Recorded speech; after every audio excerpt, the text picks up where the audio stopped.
राखी सावंत और आदिल खान दुर्रानी अब एक बार फिर से अपनी पर्सनल लाइफ को लेकर के सोशल मीडिया पर चर्चा में आ गए हैं।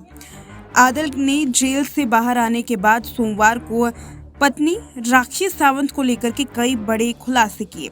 अब उसके अगले ही दिन राखी सावंत ने भी प्रेस कॉन्फ्रेंस कर दी। आदिल ने ऐसी कई चीजें चौंकाने वाली बताई जिसके बारे में राखी ने अब जवाब दिया है। प्रेस कॉन्फ्रेंस के दौरान राखी ने कई बड़े खुलासे किए हैं कि वो जन्म से हिंदू थी, लेकिन उनकी मां की वजह से उन्होंने ईसाई धर्म पर विश्वास करना शुरू कर दिया। बाद में उन्होंने आदिल से शादी कर ली और आदिल ने उन्हें इस्लाम कबूल करवाने पर मजबूर किया और काफ़ी बार मारा भी। राखी ने खुलासा किया कि वह शैली के जरिए आदिल से मिली जो राखी के साथ बिजनेस करना चाहता था।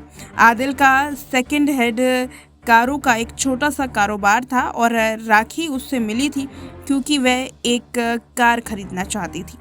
आदिल ने उसे कार के बारे में मैसूर आने के लिए कहा और वह अपने भाई को साथ लेकर के गई। उसके भाई ने आदिल से 2 कमरे बुक कराने के लिए कही। आगे राखी ने बताया कि वह उसके कमरे में घुस गया और आदिल मेरे कमरे में आया, मेरे कपड़े फाड़ने लगा और उसे 3 घंटे लगे।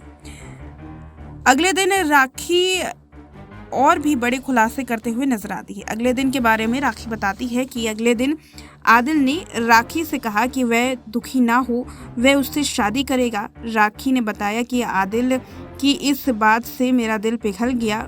उन्होंने आगे ये भी कहा कि 2 मौलानाओं ने उनकी शादी गोवा में कराई, लेकिन जब उन्होंने उससे शादी का सर्टिफिकेट मांगा तो उन्होंने ये कहकर इनकार कर दिया कि राखी की तरफ से कोई भी गवाह नहीं आया है। राखी ने कहा कि शादी के 8 महीने में आदिल उन्हें बुरी तरीके से पीटता था।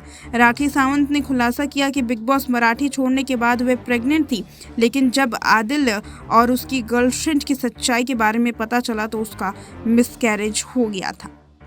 इस खुलासे के साथ अब दोनों की आपस में एक दूसरे के ऊपर आरोप प्रत्यारोप की जो लड़ाई है वो शुरू हो चुकी है। कौन सच बोल रहा है, कौन झूठ, फिलहाल इसका खुलासा नहीं हुआ है, लेकिन एक बात तो सच है कि अब राखी सावंत का ये केस आगे आने वाले दिनों में और भी ज़्यादा नए मोड़ लेता हुआ नजर आएगा।